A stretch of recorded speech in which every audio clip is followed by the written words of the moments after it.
Charlotte, thank you. We'll talk to you soon. Let's bring in our panel now. Katie Allen and Nick Rees for our regular discussion, all things coronavirus and the response, the recovery and so on. Katie Allen, thank you.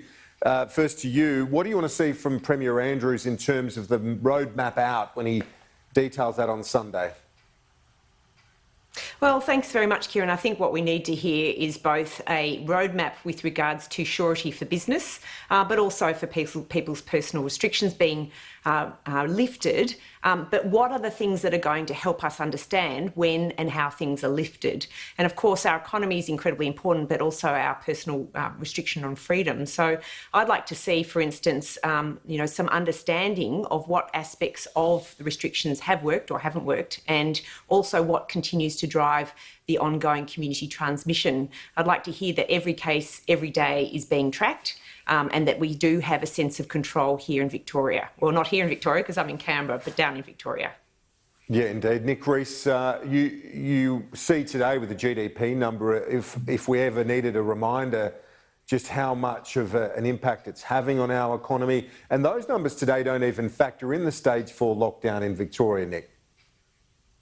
Yes, I don't think anyone has ever seen numbers like we're seeing today in terms of downturn in the economy. It is remarkable. And of course, yesterday with Josh Frydenberg announcing the extension of the JobKeeper allowance and forecasting that over 60% of those funds are likely to flow to Victoria, given the magnitude of the economic downturn that's been experienced here.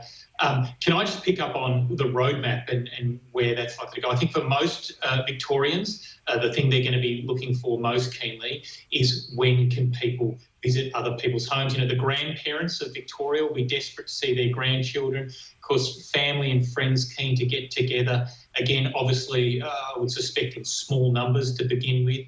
For industry, the big question is which industries are going to be allowed to open up and which aren't. And probably the big swing item there is going to be hospitality and retail, and then to what extent they are able to reopen and what restrictions they'll face if they do open. The other thing that we believe is coming, which will be very interesting, is this new traffic light system where different areas will have a traffic light coding based on infection rates, and then certain restrictions will be attached to that. And of course, I guess most of all, people will be wanting to know whether once again they can travel more than 5 kilometres from their home.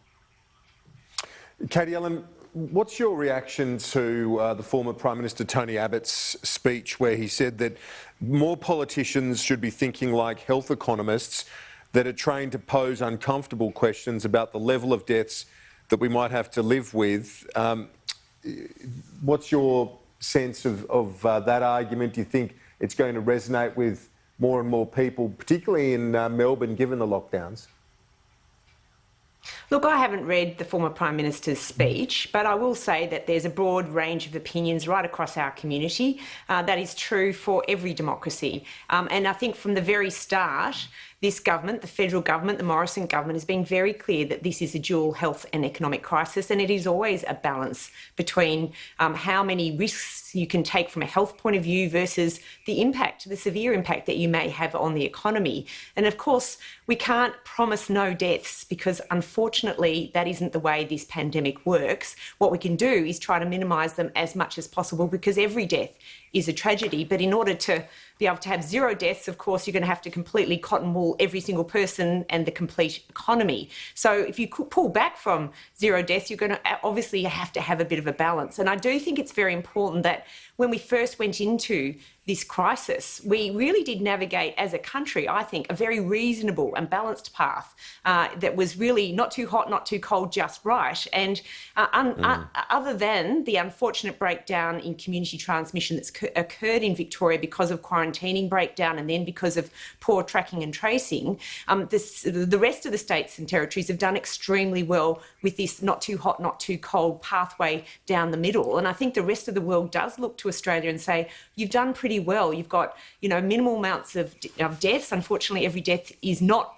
a good thing, but we've had minimal amounts of deaths per capita compared to the rest of the world, and we've had less of an impact on our GDP. Now, that doesn't mean that this is not a really sombre day with regards to the numbers that are coming out, but I think we do need to say this has been an unprecedented crisis, and to be able to navigate through that twin crisis approaching us in a way that's fair and reasonable, I think is being well regarded by the whole of Australia.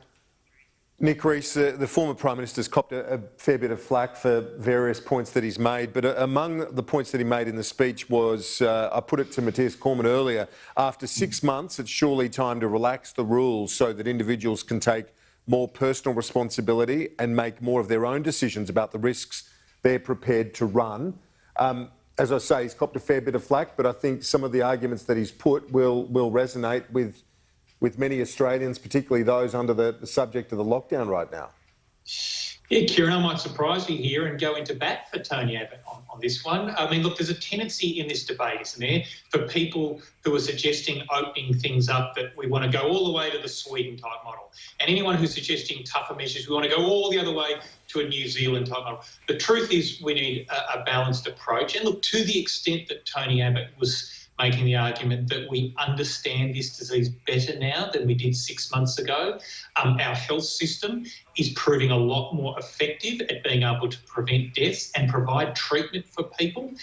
They've got things like hoodies and protective systems in place in hospitals. So overall, the system is coping and performing and responding to disease much better than it was 6 months ago. To that extent, you've got to say, OK, let's have a really hard conversation now about how we go opening up the economy in a sensible way, which can allow the economy to get going again, but obviously keeps the infection numbers contained as well. I'd just like to add to that, Nick, actually, because... Yeah, if you can, just quickly, Katie, because I do want to get both of your thoughts on one other element to this particular story. But Katie, quickly, yep. Well, just to add to that, in fact, I think it's worth people knowing that our mortality rates, once people unfortunately get to intensive care, are amongst the lowest in the world.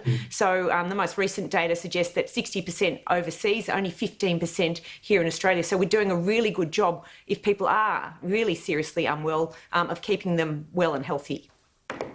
And I said a lighter note, maybe it's not too light, because for many people it's a religion, the AFL, but Nicholas, as a councillor, Melbourne City Councillor, sad news that it won't be held at the grand final.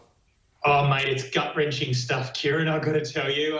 So on the nightly news in Melbourne last night, there was cameras at the airport and there was a big black box going into the airport there, and it was reported that the Premiership Cup was inside. So most of us knew pretty much for certain as of yesterday that it was heading into state, and obviously the announcement today that it's going to the Gabba. Look, that's great for AFL football in Queensland. 30,000 Queenslanders, I'm sure, will pack into that stadium to watch it. And to the extent that's good for our national Indigenous game across our great continent, I suppose it's a positive thing. But look, I'm not cheering too loudly because grand final day in Melbourne is one of the best days of the year.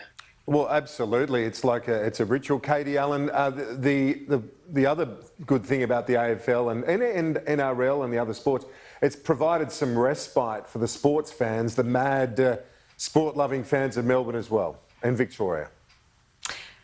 Yeah, absolutely. I've got some relatives who are particularly one-eyed about this, and I have to say it's a big deal that this is going up north. I'm sure the Queenslanders will treat it with the respect it absolutely deserves, and I think we're pretty keen for it to come back next year. And 2021 is going to look like a very different year to 2020, but I think for Melbourne, it's been a very, very tough year. It certainly has been. Let's hope 2021 is completely different. Katie, Nick, thanks as always. After the break, I'll be joined by the Shadow Treasurer, and obviously it's Jim Chalmers for the opposition's reaction to the coronavirus-induced economic downturn.